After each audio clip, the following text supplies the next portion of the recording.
Hello guys, welcome back to my YouTube channel. और आज हम डिस्कस करने जा रहे हैं जो हमारी प्रीवियस वीडियो थी इम्पॉर्टेंट नेम्ड रिएक्शंस, उसी के आगे के कुछ रिएक्शंस हम डिस्कस करेंगे। और फिर से आज जो हम रिएक्शंस डिस्कस करेंगे वो भी उतनी ही इम्पॉर्टेंट होंगे जितनी पिछली वीडियो के रिएक्शंस थे। तो अगर आप ये तीनों वीडियोज़ या दो वीडियोज़ जितने भी मैं सीक्वेंस के बनाऊँगा वो अगर आप तैयार कर लेते हैं तो नेम रिएक्शन आपकी कोई भी नहीं छूटेगी और आपका पेपर अच्छा जाएगा। एक और बात, इसमें हमने कार्बोक्सिलिक एसिड की कुछ इंपॉर्टेंट रिएक्शंस मिस कर दिए हैं। मैं कोशिश करूँगा उनको और वीडियोस में लाने की, बट आप लोग देख लीजिएगा। मैं नाम उनका बता देता हूँ, जिसमें से एक रिएक्शन है पर्किन रिएक्शन। गाइस, मैं माउस से लिख रहा हूँ तो थोड़ा आपको भी एडजस्ट करना पड़ेगा। पर्किन रिएक्शन एक है, और ऐसे ही कई सारी रिएक्शन, बेंजोइल कंडेंसेशन भी है, उसमें आती है। तो उस तरीके से आप नेम्ड रिएक्शंस में जाके एक बार चेक कर सकते हैं और इफ़ेक्टिव रहेगा ये। तो आज का स्टार्ट करते हैं हम लोग। और आज जो पहली रिएक्शन हमें पढ़नी है वो है रैमर-टाइमैन रिएक्शन की।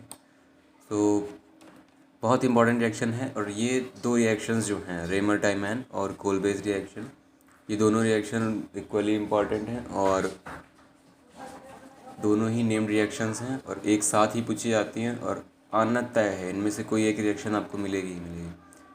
तो इसके ऊपर रैमर-टाइमैन रिएक्शन का स्टेटमेंट पढ़ते हैं हम लोग। When preparing phenol with chloroform in the presence of sodium hydroxide, CHO group is present at the ortho position of benzene ring which react into salicylic. Okay, और मतलब इस सब एक मैकेनिज्म के थ्रू हो रहा है, बट मैं नहीं कहूँगा आप उस मैकेनिज्म के और मत जाइए, आप जाइए, लेकिन इंटरमीडिएट में मैकेनिज्म उतनी इंपॉर्टेंट नहीं है।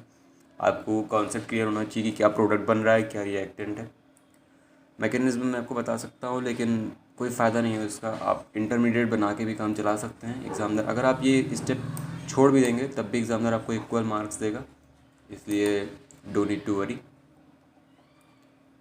आपका सैलिसिलडिहाइड बन जाएगा जिसमें CHO ग्रुप ऑर्थो पोजीशन पे लगा हुआ है।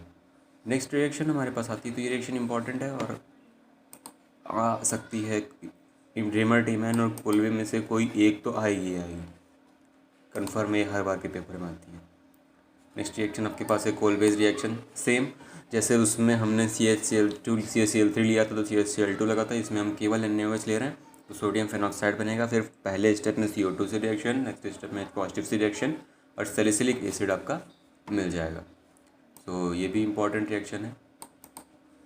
इन दोनों रिएक्शंस को गाइस देख लेंगे आप तो अच्छा रहेगा। वैसे तो मैं कहूँगा कि सारी रिएक्शन आपको देखनी चाहिए, क्योंकि ये आप भी जान रहे होंगे, मैं भी समझ रहा हूँ कि, और आप किसी से भी पूछेंगे तो वो इनमें से मैक्सिमम रिएक्शंस आपको बताएगा। केवल एक दो भले, जैसे मैंने आपको पिछली वीडियोस में बताया था कि एक दो रिएक्शंस ऐसी हैं जो नहीं पूछी जाती हैं, वो भले आप इसकी पढ़ सकते, बाकी सारी रिएक्शंस आई हैं और रेगुलर रही हैं सारी रिएक्शंस। रोज़नमुंड रिडक्शन के ऊपर आते हैं। ये एक ऐसी रिएक्शन है जो अपने कैटालिस्ट की वजह से फेमस है।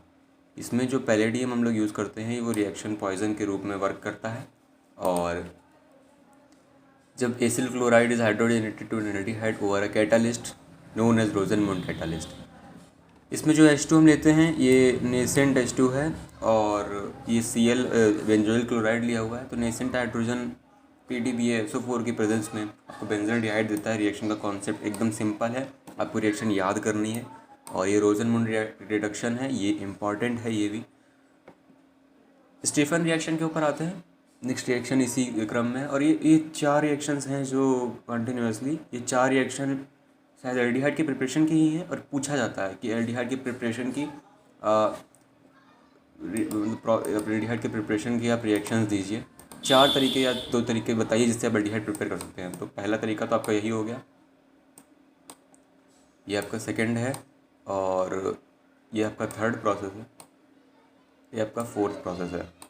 इसमें से मैं बताऊंगा आपको कि सबसे ज़्यादा इम्पॉर्टेंट रोज़नमुंड है, इम्पॉर्टेंट मोस्ट। ये स्टीफन रिएक्शन भी क्या रिएक्शन है कि जब जो है आपको नाइट्राइल्स जो होते हैं वो स्टेनलेस क्लोराइड के साथ रिएक्शन करते हैं हाइड्रोक्लोरिक एसिड के प्रेजेंस में, तो ये करस्पॉन्डिंग इमीन ग्रुप में रिड्यूस हो जाते हैं, इसको इमीन ग्रुप बोलते हैं। और फिर जब इनका हाइड्रोलिसिस कराया जाता है तो ये आपको एल्डिहाइड देते हैं। तो ये रिएक्शन भी है, लेकिन ये उतनी इंपॉर्टेंट नहीं है जितनी कि इटार्ड और रोज़नमुंड है। ये दोनों बहुत इंपॉर्टेंट है। इटार्ड में आपसे बोला जाएगा कि क्रोमियम कॉम्प्लेक्स के साथ जब हाइड्रोलिसिस कराते हैं उसकी, तो आपको क्या मिलता है? तो क्रोमियम कॉम्प्लेक्स आपका ये रहा, और इसकी हाइड्रोलिसिस कराने पे आपको बेंजल्डिहाइड मिलेगा। और ये एक इंपॉर्टेंट रिएक्शन है, क्योंकि इसमें आपसे या तो ऐसे वो बोल देगा कि टॉलिन से बेंजल्डिहाइड आपको कैसे बनाए, आप कैसे बना सकते हो। तो आपके पास बहुत सारे प्रोसेस हैं, लेकिन बेहतर होता है कि अगर आप नेम्ड रिएक्शन देते हैं तो उससे एग्जामिनर के ऊपर अच्छा इम्पैक्ट पड़ता है। मैं हमेशा सही इम्पैक्ट को मानता हूँ, और वर्क करता है इम्पैक्ट आपका, फर्दर आपके नंबर कैसे होंगे वो डिसाइड करता है। इसलिए क्रोमिल क्लोराइड आप समझ लीजिए, ये क्रोमिल क्लोराइड है, और ये मेथिल ग्रुप को ऑक्सीडाइज करता है, क्रोमियम कॉम्प्लेक्स बनाता है, फिर हाइड्रोलिसिस के बाद CHO बना लेता है। ये स्टेप आप स्किप कर सकते हैं, तो ये स्टेप आप एक बार को स्किप कर सकते हैं। और बाकी मैंने बताया है आपको कि एक रोज़नमुंड रिडक्शन और दूसरी इटार्ड रिएक्शन, ये दोनों इन एल्डिहाइड की चारों प्रिपरेशन में बहुत इंपॉर्टेंट है। अगला आता है हमारे पास Gattermann Koch reaction. Gattermann Koch reaction में क्या होता है कि बेंजीन लिया जाता है, COHCl लिया जाता है, नाइट्रस Cl3 COCl लिया जाता है, तो ये आपका बेंजल्डिहाइड बना देता है। और वन स्टेप में बेंजल्डिहाइड फ्रॉम बेंजीन, अगर आपसे कहता है टॉलुइन से बेंजल्डिहाइड कैसे बनाना है, तो आप इटार्ड रिएक्शन के थ्रू जा सकते हैं। अगर आपसे बोलेगा गाटरमान कोक मतलब बेंजीन से बेंजल्डिहाइड कैसे बनाना है, तो आप गाटरमान कोक रिएक्शन की तरफ जा सकते हैं। Etard Gattermann Koch reaction. तीसरा, अगर आपसे बोलेगा कि आपको नाइट्राइल से बेंजल्डिहाइड बनाना है तो कैसे बनाएंगे, स्टीफन रिएक्शन उसके लिए। अगर बेंजोइल क्लोराइड या कोई भी एसिटिल क्लोराइड से आपको बेंजल्डिहाइड कैसे बनाना है, तो उसके लिए आपके पास रोज़नमुंड रिडक्शन है। तो ये 4 रिएक्शंस हैं, 4 अलग अलग प्रोसेसेस के लिए आप इनको देख सकते हैं। कोई भी कन्फ्यूज़न हो या कोई चीज़ कठिन लग रही हो तो आप कमेंट सेक्शन में पूछ सकते हैं। नेक्स्ट हमारे पास अब स्टार्ट हो रहा है गाइस कंडेंसेशन की प्रोसेस। सबसे पहले आपके पास ये sorry it's my mistake, condensation अभी नहीं स्टार्ट हो रहा है। नेक्स्ट हमारे पास है रिडक्शन की प्रोसेस, क्लीमेंशन रिडक्शन। क्या अनदर इम्पॉर्टेंट वन, ये इम्पॉर्टेंट है गाइस। इसी पेज में जितनी भी रिएक्शन आपको मिलेंगे उसमें से एक भी फर्जी रिएक्शन नहीं है। अगर आप सारी रिएक्शन तैयार करते हैं तो आपके अच्छे नंबर आएंगे, इसकी गारंटी मैं दे रहा हूँ। तो इसमें क्या होता है, इसमें कोई भी कार्बोनिल ग्रुप जो होता है जिसमें जो इस तरीके का फॉर्मेशन आपको देता है, सॉरी गाइस, कोई भी कार्बोनिल ग्रुप जो होता है जो आपको इस तरीके का फॉर्मेशन देता है, उसको जब आप जिंक अमलगम क्या होता है, ये जो आपके पास है, सॉरी गाइस सॉरी, ये जो आपके पास है इसको हम लोग बोलते हैं ZnHg, यानी यही आपके है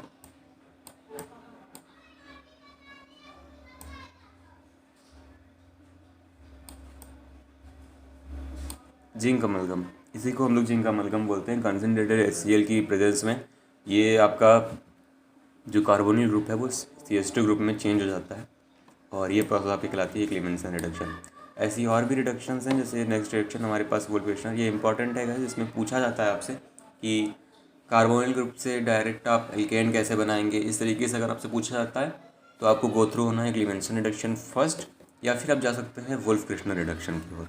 वोल्फिकेशन रिडक्शन मैक्सिमम टाइम्स पूछी जाती है क्योंकि ये थोड़ी कॉम्प्लेक्स है, जैसा कि आपको भी लग रहा होगा देखने पे कि इसमें सबसे पहले हम इसकी रिएक्शन कराते हैं हाइड्रोजीन के साथ, फिर हाइड्रोजन इसमें सब्स्टिट्यूशन रिएक्शन देता है और हमें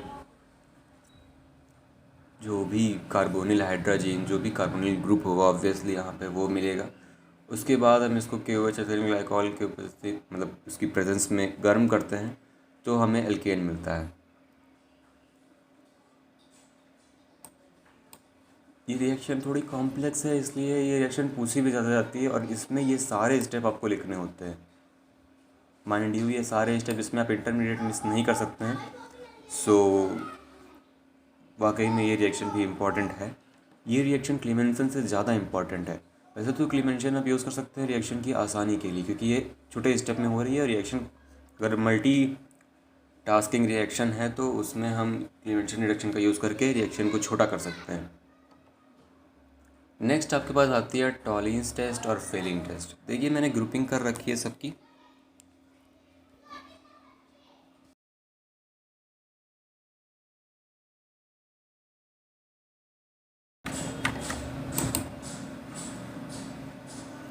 तो जो टॉलरेंस टेस्ट आपका होता है वो बेसिकली ये, आप लैंग्वेज की तरफ मत जाइए, आप बेसिकली कॉन्सेप्ट समझिए। जब हम एल्डिहाइड को सिल्वर नाइट एमोनिकल सिल्वर से रिएक्शन कराते हैं, आप नाइट्रेट क्यों लिया जा रहा है, यहाँ पे ये लिखा हुआ है अमोनिकल सिल्वर नाइट्रेट सॉल्यूशन, क्योंकि ये पूरा एक कॉम्प्लेक्स कंपाउंड होता है और जिसमें से हमें ये आयन चाहिए होता है, ये कोऑर्डिनेशन स्फीयर चाहिए होता है, जिससे कि हमें यहाँ पे सिल्वर मिनरल मिले और ये क्लियर हो जाए कि हमारे पास जो कंपाउंड था वो क्या था, एल्डिहाइड था। तो बेसिकली ये टेस्ट है टॉलरेंस टेस्ट, और ये मोस्ट इंपॉर्टेंट टेस्ट है क्योंकि ये मोस्ट इफेक्टिव टेस्ट भी है आपका।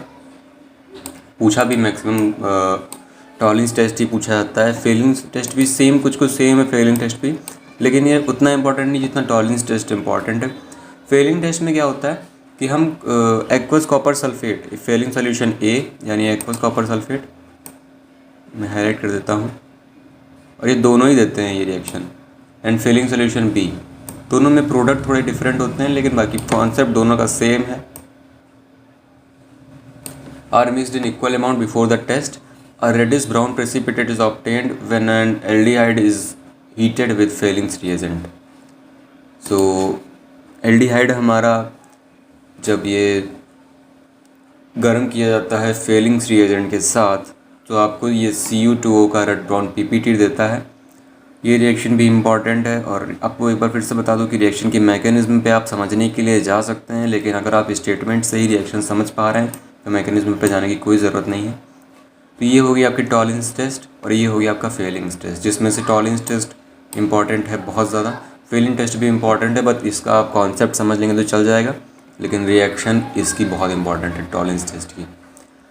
आगे आते हैं गाइस कंडेंसेशन रिएक्शन की ओर हम बढ़ रहे हैं। एल्डोल रिएक्शन क्या होती है? Aldehyde and ketone having one alpha hydrogen undergo a reaction in the presence of dilute alkali as the catalyst to produce beta hydroxy aldehyde और बीटा हाइड्रोक्सी कीटोन्स। सो ये सबसे पहले मैं आपको बता दूं कि अल्फ़ा हाइड्रोजन किसे कहेंगे हम। अगर आपके पास ये ग्रुप है,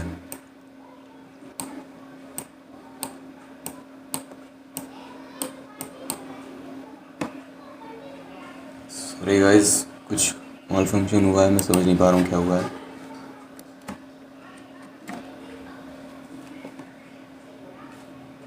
सॉरी गाइस सॉरी। तो अगर आपके पास एक कार्बोनिल ग्रुप है और ये आपके पास है एक H, ओके, तो ये आपके पास एक कार्बोनिल, इसको हम लोग बोलते हैं कार्बोनिल ग्रुप। ये आपके पास है अल्फ़ा कार्बन और hydrogens attached with alpha carbon are called alpha hydrogens. उन्हीं अल्फ़ा हाइड्रोजन्स की यहाँ पे बात की गई है। तो जो एल्डोल कंडेंसेशन के लिए जो कंडीशन है वो कंडीशन इम्पॉर्टेंट है, ये वाली, ये वाली कंडीशन इम्पॉर्टेंट है। केवल वही एल्डिहाइड कीटोन इस रिएक्शन के थ्रू जाएंगे जिनके पास एटलीस्ट वन अल्फ़ा हाइड्रोजन हो। अब बात ये आती है कि मिनिमम वन, यहाँ पे वन लिखा हुआ है बट मैं कहूँगा मिनिमम वन। अगर 3 है 2 है तब भी काम चल जाता है, लेकिन मिनिमम वन तो अल्फ़ा हाइड्रोजन हुई। अगर 2 कंपाउंड रिएक्शन कर रहे हैं तो 2 में से एक के पास तो हुई जो कि न्यूक्लियोफाइल के जैसे वर्क कर सके। जैसे कि हम यहाँ पे लेते हैं एल्डोल कंडेंसेशन की, सीधे आते हैं एल्डोल कंडेंसेशन की ओर, और यहाँ पे डाइल्यूट NaOH हमने लिया। होगा क्या, मैं आपको रिएक्शन तोड़ के बताता हूँ।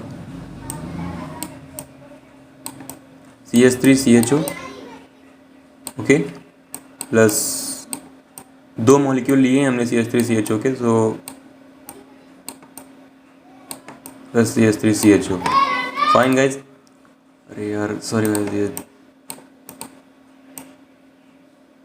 ये CH3CHO ओके।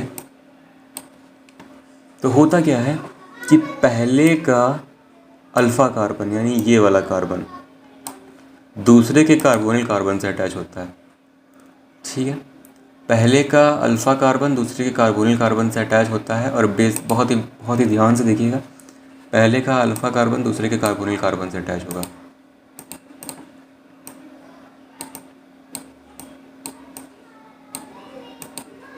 CH3 मैं अभी इसको ऐसे ही रखूँगा गाइस, मैं आपको अगला स्टेप बताऊँगा तब आप समझ जाएंगे मैंने ऐसा क्यों किया है। तो पहले का अल्फ़ा कार्बन दूसरे के कार्बोनिल कार्बन से अटैच होता है ऐसे, और जो वहाँ से हमें H मिला है वो H हम यहाँ लगा देंगे। ये हो गई आपकी रिएक्शन। अब आप इसका जब आगे कंडेंसेशन करेंगे तो कंडेंसेशन में होता ही यही है कि उसमें से वाटर निकल जाता है, तो वाटर बेसिकली यहाँ से निकलेगा और यहाँ पे डबल बॉन्ड आपको मिलेगा ब्यूटेनॉल। तो डायरेक्ट पूछ लेगा कि एल्डिहाइड एल्डी जो आपके पास एल्डिहाइड होगा उससे इनॉल कैसे बनाना है आपको, तो आप बना देंगे। अब इजी रिएक्शन है, आप समझ रहे हैं कि पहले का अल्फ़ा कार्बन दूसरे के कार्बोनिल कार्बन से अटैच होता है, बाकी OH लग जाता है। बेसिकली यही सब जगह होना है हर रिएक्शन में। इस रिएक्शन में भी सेम प्रोसेस है। आई होप आप लोग समझ रहे होंगे, और अगर समझ रहे हैं तो गाइस लाइक कर दीजिएगा एक बार। मैं बता नहीं सकता हूँ क्योंकि जहाँ जिस एरिया में मैं रह रहा हूँ वहाँ पे इलेक्ट्रिसिटी का थोड़ा लोचा है, तो रेगुलरली मैं कितनी बार भी वीडियो रिकॉर्ड कर चुका हूँ ये वाली, बट ये वीडियो प्रोसेस ही नहीं हो पाती क्योंकि जैसे ही मैं रिकॉर्डिंग कर रहा होता हूँ लाइट चली जाती है, वीडियो करप्ट हो जाती है। तो इसलिए थोड़ा गाइस सपोर्ट आप लोग करिए। नेक्स्ट आता है, और कोई मिस्टेक हो रही हो गाइस तो आप कमेंट सेक्शन में बता सकते हैं, बट मैं भी अभी ट्राई कर रहा हूँ तो रेगुलर इतनी देर बोलना गाइस वो थोड़ा उसमें मिस्टेक आ ही जाती है, जवान लड़खड़ा जाती है, बट ऐसे मैं जानबूझ के कोई मिस्टेक नहीं करूँगा, मैं ध्यान दे रहा हूँ। सो नेक्स्ट आती है हमारे पास क्रॉस एल्डोल कंडेंसेशन।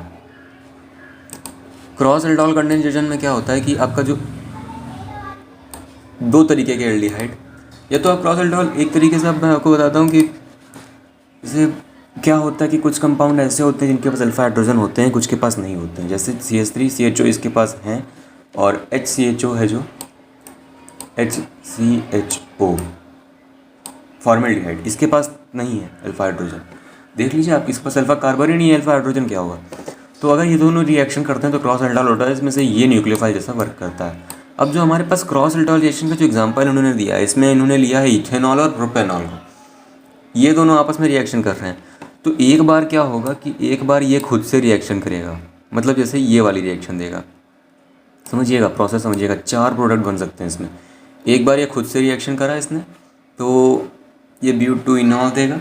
दूसरी बार क्या होगा, ये खुद से रिएक्शन करेंगे भाई साहब और एक प्रोडक्ट देंगे, फिर ये दोनों आपस में रिएक्शन करेंगे, फिर एक प्रोडक्ट देंगे, और फिर एक बार ये न्यूक्लियोफाइल एक बार ये न्यूक्लियोफाइल, इस तरीके से 4 प्रोडक्ट कुछ बन सकते हैं।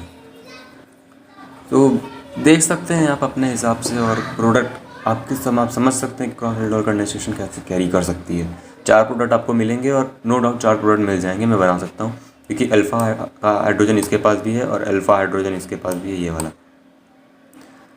एक हो गई एल्डोल। एल्डोल कंडेंसेशन वो देते हैं, वो कंपाउंड्स देते हैं जिनके पास अल्फ़ा हाइड्रोजन होता है। जो कैनिज़ारो रिएक्शन देते हैं उनके पास अल्फ़ा हाइड्रोजन नहीं होता है। एल्डिहाइड्स वो होते हैं जो जिनके पास अल्फ़ा हाइड्रोजन नहीं होता है। तो बेसिकली आपको यहाँ पे थोड़ा जो नॉलेज है वो एक्सटेंड करना पड़ेगा अपना, कि कैसे हम प्रोडक्ट बनाते हैं इसमें। ये बेंजल्डिहाइड हमारा है, बेंजल्डिहाइड के पास भी अल्फ़ा हाइड्रोजन नहीं है और फॉर्मल्डिहाइड के पास भी अल्फ़ा हाइड्रोजन नहीं है। ये दोनों ही खुद से रिएक्शन करके कॉन्सेंट्रेट 50% डाइल्यूट के उपस्थिति में हम यहाँ पे रिएक्शन ये कैरी कराते हैं। तो हमें एक तो 8 मिलता है और नॉल मिलता है। तो आप ये समझ सकते हैं कैसे बन रहा है प्रोडक्ट। और कोई भी दिक्कत होती है गाइस तो आप मुझसे पूछ सकते हैं कमेंट सेक्शन में। बाकी प्रोडक्ट फॉर्मेशन आप समझ रहे हैं इसका कैसे हो रहा है। और तो ये कैनिज़ारो रिएक्शन इस वजह से इम्पॉर्टेंट है क्योंकि पूछा जाता है, क्वेश्चन कैसे आता है, क्वेश्चन ऐसे आएगा कि कौन से कंपाउंड होते हैं जो एल्डोल देते हैं, कौन से कंपाउंड होते हैं जो कैनिज़ारो देते हैं, एग्जाम्पल सहित बताइए। तो आपको बताना है कि वो कंपाउंड जिनके पास अल्फ़ा हाइड्रोजन होता है वो एल्डोल देते हैं, वो कंपाउंड जिनके पास अल्फ़ा हाइड्रोजन नहीं होता है वो कैनिज़ारो देते हैं। बस इम्पॉर्टेंट है ये दोनों भी क्योंकि नेम्ड है तो इम्पॉर्टेंट होंगी ही। और सबसे ज़्यादा इम्पॉर्टेंट तो एल्डोल कंडेंसेशन है, कैनिज़ारो उतनी इम्पॉर्टेंट अभी के लिए नहीं है, लेकिन हाँ है इम्पॉर्टेंट क्योंकि इस पेज में मैंने भी पहले बताया हुआ है कि इस पेज में जितनी रिएक्शन में लिख रहा हूँ सबके सब इम्पॉर्टेंट ही हैं, कोई ऐसी फर्जी वाली रिएक्शन मैंने नहीं लिखी है। कोलबेज इलेक्ट्रोलिसिस, अगेन ये रिएक्शन गाइस उतनी इम्पॉर्टेंट नहीं है, पूछी जाती है लेकिन नहीं है उतनी इम्पॉर्टेंट। इसमें सोडियम एसीटेट को हम लोग इलेक्ट्रोलाइज करते हैं तो हमको इथेन मिलता है, और इसका आप स्टेटमेंट एक बार देख लीजिएगा। उतनी इम्पोर्टेंट रिएक्शन ये नहीं है, नहीं पूछी जाती है, एक समय पूछी जाती थी बट अब नहीं पूछी जाती है उतना। तो उसके बाद जब हम आगे बढ़ते हैं गाइस, तो हमारे सामने आती है हेल वोलार्ड जेलेंसी की रिएक्शन। और ये रिएक्शन भी नेम रिएक्शन है गाइस, तो इसलिए उतनी ही इंपॉर्टेंट है जितनी कि बाकी अबव रिएक्शंस इंपॉर्टेंट है। मैं बार बार यही चीज़ बोल रहा हूँ कि इस पेज में सारी रिएक्शन इंपॉर्टेंट है।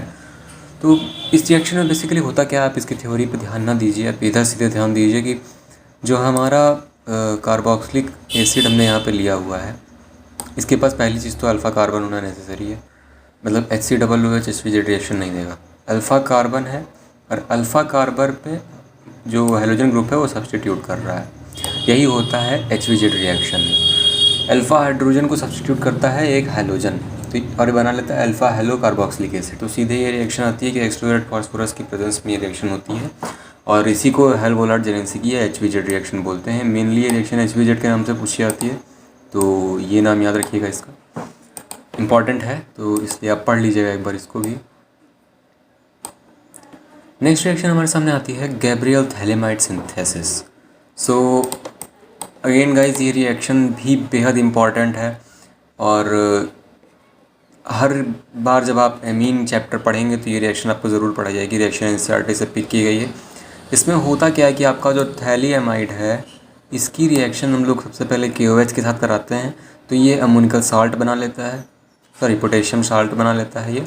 और उसके बाद उसकी रिएक्शन जब हम लोग हेलो एल्केन से कराते हैं तो ये एल्किल थैलेमाइड बनाता है, और ये इसी को हम लोग गैब्रियल थैलेमाइड सिंथेसिस बोलते हैं। ये बहुत ही, इस रिएक्शन को देख के ही आप समझ रहे होंगे कि ये लॉन्ग आंसर टाइप है, तो ये लॉन्ग आंसर में बहुत बार पूछी जाती है गैब्रियल थैलेमाइड सिंथेसिस। और थैलेमाइड किसको बोलते हैं, ये चीज़ आपको ध्यान रखना होगा, क्योंकि ये स्ट्रक्चर आपको नहीं दिया होगा, इस वजह से ये रिएक्शन इंपॉर्टेंट बन जाती है। अगेन मैं आपको बता रहा हूँ, जैसे HVZ इंपॉर्टेंट है वैसे गैब्रियल थैलेमाइड इंपॉर्टेंट है, और इसके दोनों रिएक्शंस इंपॉर्टेंट है, क्योंकि प्राइमरी अमीन तो ऑब्वियसली थैलेमाइड नहीं फॉर्म करेगा, लेकिन ये टर्सरी अमीन है, और क्योंकि इसके पास N ग्रुप है, N ग्रुप मतलब टर्सरी अमीन, तो ये फॉर्म कर सकता है और सेम तरीके से वर्क करेगा। बस ये यहाँ पे थैलेमाइड बना था एल्किल थैलेमाइड, यहाँ पे थैलेमाइड नहीं बनेगा, तो देख लीजिए ये रिएक्शन भी इंपॉर्टेंट है। और थ्योरी आप अपने हिसाब से भी लिख सकते हैं, ज़रूरी नहीं है कि जो मैंने बताया वही आप लिखिए। अगली आती है हमारे पास Hofmann bromamide degradation reaction. Equally important है ये भी, और ये रिएक्शन मेरी पर्सनल फेवरेट रिएक्शन है। इसके पीछे का रीज़न ये है कि ये रिएक्शन हम तब यूज़ कर सकते हैं जब हमें कार्बन की नंबर कम करने हो। ये रिएक्शन कैसे पूछी जाती है, पूछ लिया जाएगा आपसे कि जैसे मान लीजिए प्रोपेन से मीथेन या प्रोपेन से इथेन या इथेन से मीथेन बनाना है, तो आप उसको एमाइड में चेंज करके इस रिएक्शन को अप्लाई करके और प्रोसेस अपना कर सकते हैं। जो होता क्या है कि इसमें एमाइड रिएक्ट करता है ब्रोमीन की प्रेजेंस में NaOH के साथ, और उसके बाद यहाँ पे ये हमें एमीन बना के दे देता है Na2CO3, बाकी बाई प्रोडक्ट्स तो बनेंगे ही। तो ये रिएक्शन इसलिए इंपॉर्टेंट है क्योंकि ये कार्बन के नंबर्स को कम करती है। कई बार डायरेक्टली पूछा जाता है कि उस रिएक्शन को बताइए जो कार्बन के नंबर्स को कम करती है। नेक्स्ट रिएक्शन हमारे सामने है कार्बिल एमीन रिएक्शन। ये रिएक्शन भी इंपॉर्टेंट है, आपको पढ़ना पड़ेगा इसको भी, और ये रिएक्शन इसलिए भी इंपॉर्टेंट है क्योंकि ये कई रिएक्शन स्टेप्स को कम कर देती है। तो मैं माउस से लिख रहा हूँ तो थोड़ी दिक्कत हो सकती है। ये रिएक्शन इसलिए इंपॉर्टेंट है क्योंकि कई रिएक्शन स्टेप को बीच में ही कम कर देगी। अब जैसे आप एसिटामाइड से डायरेक्ट आपको एमीन मिल रहा है, तो इससे अच्छी स्टेप और क्या हो सकती है। कार्बन का मतलब कार्बन हट रहा है यहाँ से, ये सोचिए आप। Carbyl amine reaction, carbyl amine reaction another reaction जो कि प्राइमरी एमीन का टेस्ट देती है। जो प्राइमरी एमीन होते हैं वो इस रिएक्शन को कर पाते हैं और कोई एमीन नहीं कर पाता है, इसलिए ये कार्बिल एमीन रिएक्शन एक टेस्ट रिएक्शन है प्राइमरी एमीन के लिए। इसमें होता क्या है कि aliphatic and aromatic primary amine when heated with chloroform and ethanol potassium, ये रिएक्शन भी गाइस बहुत इंपॉर्टेंट है और ये पूछी जाती है रिएक्शन। कई बार आप लोग ने भी अब अनसॉल्व के सेट्स उठाएंगे तो उसमें देखेंगे, सॉरी गाइस, कई बार आप भी जब अनसॉल्व के सेट उठाएंगे तो उसमें देखेंगे कि ये रिएक्शन पूछी गई है और रेगुलर बेसिस पे आती है रिएक्शन से। शॉर्ट नोट लिखने के लिए आते हैं कार्बिल एमीन रिएक्शन पे, तो उसमें आपको क्या करना होगा, प्राइमरी अमीन जो हमारा है ये 1 डिग्री अमीन है।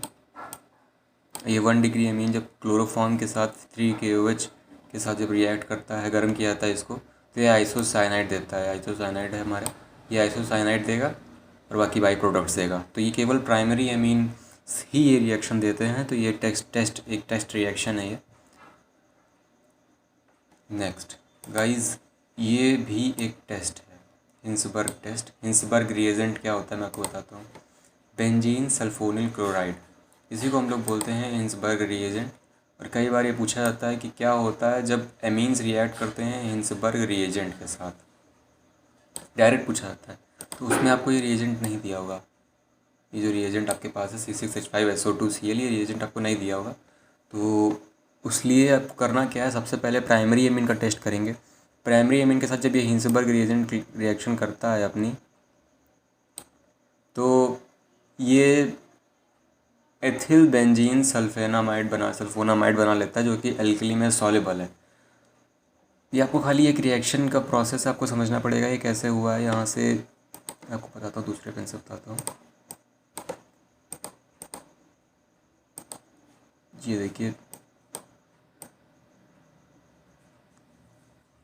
ये उठ के इधर आ गया है, बाकी वो जाके उसी में अटैच हो गया है। तो ये बेसिकली रिएक्शन तभी तक होगी जब इसके पास हाइड्रोजन है। तो इसका मतलब जो टर्सरी एमीन होगा वो ये रिएक्शन नहीं देगा। यही चीज़ मैंने शायद आगे के रिएक्शन में भी क्लियर की होगी। जो टर्सरी एमीन होंगे वो ये रिएक्शन नहीं देंगे, कि ऑब्वियसली ना HCl तभी निकलेगा जब यहाँ पे एक H होगा। तो H किस में होगा, प्राइमरी में होगा, सेकेंडरी में होगा, बट टर्सरी में यहाँ पे H नहीं होगा। ये देखिए जो सेकेंडरी है ये भी ये रिएक्शन दे देगा। और डाई एथिल, जैसा कि मैंने बताया, यहाँ पे H है तो ये पेयरिंग होगी इसकी और ये निकल लेगा इधर से। लेकिन टर्सरी एमीन ये रिएक्शन नहीं देगा। तो हम इससे प्राइमरी और सेकेंडरी में, जैसे आपसे मान लीजिए पूछ लिया जाए कि आप क्या करेंगे कि प्राइमरी सेकेंडरी और टर्सरी में अंतर कर सकें, तो सबसे पहले हिंसबर्ग टेस्ट करेंगे। तो प्राइमरी और सेकेंडरी दोनों हमें पता चल जाएगा। फिर हम उसको कार्बिल एमीन टेस्ट करा देंगे तो हमें क्या मिल जाएगा, प्राइमरी, सेकेंडरी और टर्सरी तीनों अलग अलग पता चल जाएंगे।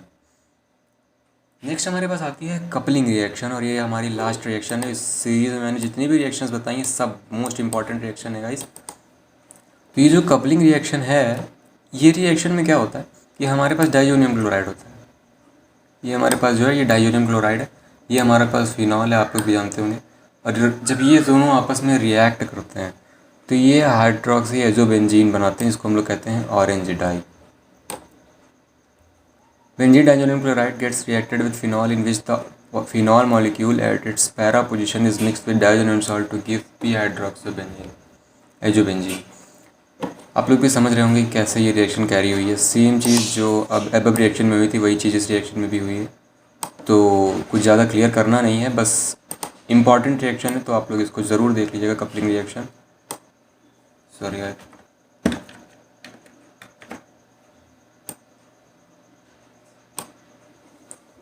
ये प्रोडक्ट इसमें बनेगा हाइड्रोक्सी एजोबेंजीन। तो इस तरीके से ये कपलिंग रिएक्शन भी हमारी फिनिश हो गई है। और होप करते हैं कि आपको ये सीरीज़ भी ठीक लगी होगी, और आपको कोई भी चीज़ की क्वेरी चाहिए हो तो आप वो हमें बता सकते हैं, हमें हमारे कमेंट सेक्शन में मैसेज कर सकते हैं आप। और जितनी भी रिएक्शंस हमने इसमें बताई हैं वो रिएक्शन गाइस बहुत इंपॉर्टेंट है और आपको पढ़ लेनी चाहिए सारी, क्योंकि एग्ज़ाम में केमिस्ट्री के मैं थ्योरी पे कम और रिएक्शन पे ज़्यादा भरोसा करता हूँ, क्योंकि रिएक्शन में मैथमेटिकल्स मार्क्स मिलते हैं। इस वजह से ध्यान दीजिएगा आप लोग भी, और best of luck for your exams. Thanks a lot.